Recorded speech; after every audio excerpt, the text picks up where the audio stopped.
Putin is slowly but surely in his presidency, now continued in his prime ministership, beginning to stabilize and return Russia to something like its former glory. And I think that one should be happy about that. Am I allowed to speak? Because obviously you've been speaking for a long time now. The first thing I want to say to you, David, is don't give me that kind of lip. This is my show, and you're phoning me. You had your say, I've answered you, and now you're back on the air. Well, can I just speak, please? Because you Well, I've just said to you, for the second time, the microphone is yours. Now, if you've got an argument to make it. Don't waste your time by complaining about me speaking on my own radio show. Okay, let me speak. Can I speak? Well, that's the third time you've said it. I'm going to give you the microphone back now, but if you repeat yourself again, then I'm going to move on to the next caller, because I have, believe it or not, a very large number to choose from.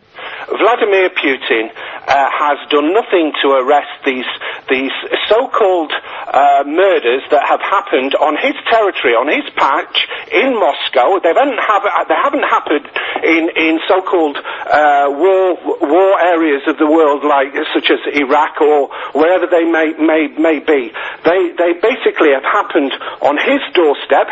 He's done nothing to investigate or arrest any of these journalists. These are your fellow peers out there who want to report the truth and want to report the facts about his government. All I'm saying is Vladimir Putin has obviously, he's gone beyond his mandate. He's not the president of the country. But he's the prime minister of the country. I can accept that, but without an opposition, without a fair opposition, because there isn't a freedom of press to criticise what he's done to that country.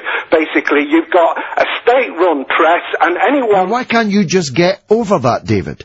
Why do you arrogate to yourself up there in Manchester the right to decide how other countries should be governed? But because there's a history there, there's a history of how these people have come into power. Vladimir Putin has come from the old school of Alexander Shelepin. Basically, he's got nowhere to go. He's shown that he is the bully of Europe. He has no respect for democracy. Well, tough luck, David. Manchester no longer rules Russia, or anywhere else other than Manchester. Now, Simon in Brighton disagrees with me on Russia. That's why he's up next. Go ahead, Simon. Actually, I disagree with you totally this evening. I regard you as an intelligent man, but it appears you are very biased today. Tell me.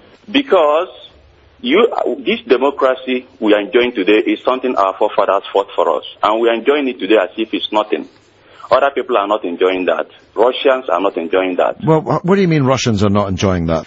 In what sense is Russia not a democratic country? Can you listen to me? Yes. There is no freedom. Simon, in what sense is Russia not a democratic country? If you are in Russia... Simon, please just take a breath and compose yourself. In what sense is Russia not a democratic country? You criticize British government, you criticize American government that brought democracy to the world. This freedom you are enjoying, somebody brought it.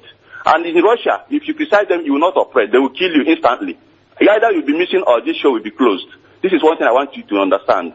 It's simply not true. Oh, Simon, you're just talking, you're not listening. I'm sorry. I'll have to go on to Martin in Coventry. Go ahead, Martin.